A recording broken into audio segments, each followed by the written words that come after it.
our visitors. I say in our national language, Kiswahili, Karibuni Kenya.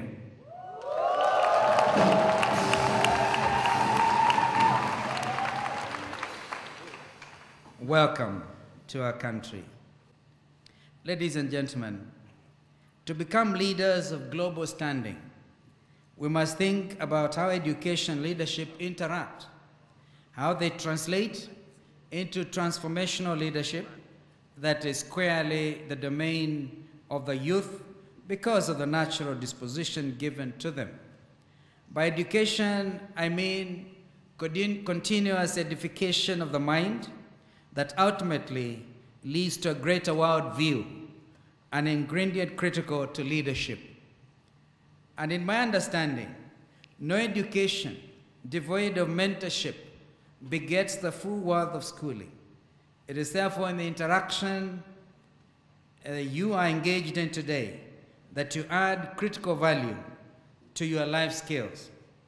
Allow me to quote a seminal book titled Miseducation of the Negro, written way back in 1933 by Dr. Woodson Carter, who back in his day, and you can remember those are the days of the civil rights movement in the US, back in his day, castigated the regrettable alienation and damage to the African-American worldview.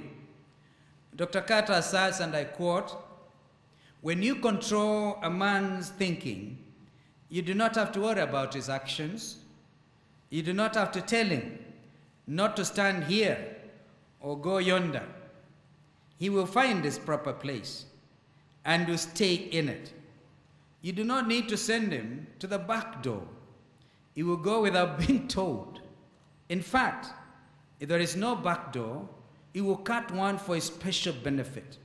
His education makes it necessary," end of quote. So even as you aspire to gain deeper knowledge in the disciplines you specialize in the nature of mankind and workings of the universe in general, you must not allow what you have learned thus far implant a backdoor attitude in your minds. To become sustainable future leaders, you must purpose to become responsible citizens who abhor mediocrity, get restless with the average, and loathe dishonest gain. I mean corruption. This has been the undoing of so many countries in Africa, in the third world, and even in the first world. Corruption, misrule, misgovernance. You have as upcoming leaders to determine right at this stage that you'll have nothing to do with dishonest gain. Remember, no economy, no nation anywhere in this world ever moved forward on the props of charlatans, dead wood, or indeed sluggards. No leadership becomes great on the support of such character traits.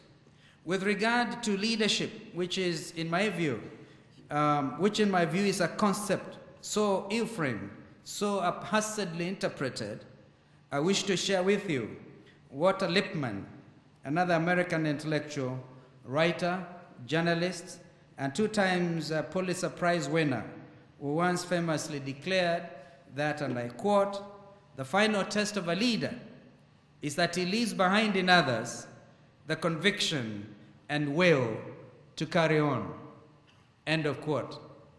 I serve at other times as the Chief Commissioner of Kenya Scouts. I don't know how many of you will have heard of scouting. And in fact, if you are a scout, you should not leave before visiting the place where the founders of scouting were actually laid to rest on the slopes of Mount Kenya. And Lord Baden-Powell did challenge all the scouts everywhere in the world to always make sure that they leave this place better than we found it. My own observation throughout the course of my public leadership career is that unless the process of influencing others manifests deeply in selfless service, the will to carry on by others that Lippmann talks about can never be embedded in the DNA of a true leader. The key word here is service. while the crucial calling, in my honest opinion, is to be a servant leader.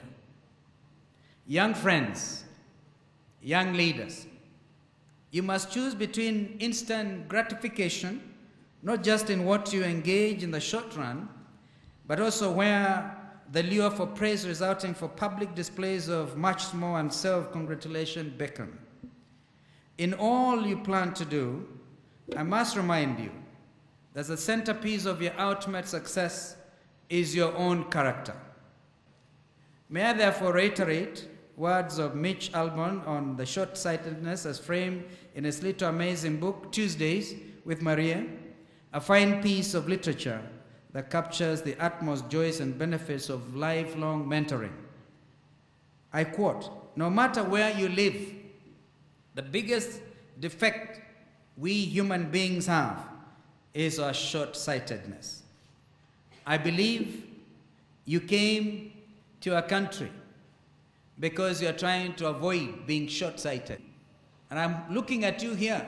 I can't tell who is Muslim, Christian, Hindu, and other forms of religion.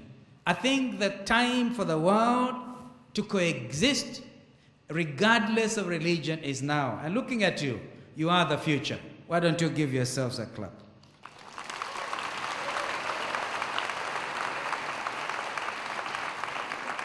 If you overcome, my friends, if you overcome some of these challenges that bedevil our times, we will have a safer world. And therefore, as I conclude, ladies and gentlemen, let me take this opportunity to most sincerely thank corporate organizations as well as individuals for the generous contribution to our supporting this Congress. And I can tell you, all of us as a government are behind this initiative, and we want you to enjoy every aspect of it while you are here with us. I believe we can fully empower young people to use their potential as we continuously do, in our own small way, contribute towards youth development. It's a very young country that you're visiting. Over 65% of Kenyans today are aged below the year 35. Amazing. Amazing. Very young. So you are literally visiting your peers. It is through such empowerment that we can hope to realize such grand dreams as those envisioned in Kenya's Vision 2030 that aims at transforming Kenya into a middle-income industrialized economy in the next 20 or so years. It is your age set that will eventually drive the visionary agenda for a transformed world. That is precisely how the theme of this Congress fits within the Kenyan context.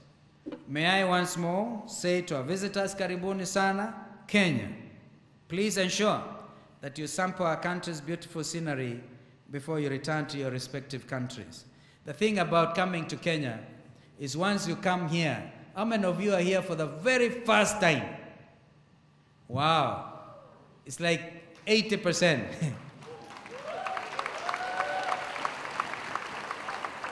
The good news is you cannot come to Kenya and fail to return. So you keep on coming. You keep on coming because you find this is a very welcoming country. So make it your business to tell your friends in your respective countries there is one country in Africa which we are told once you set your foot there, you keep on returning. With those many remarks, it is now my pleasure to declare the 63rd International Congress of the Association of International Students in Economics and Commerce, AISEC, officially open. Thank you, and God bless you.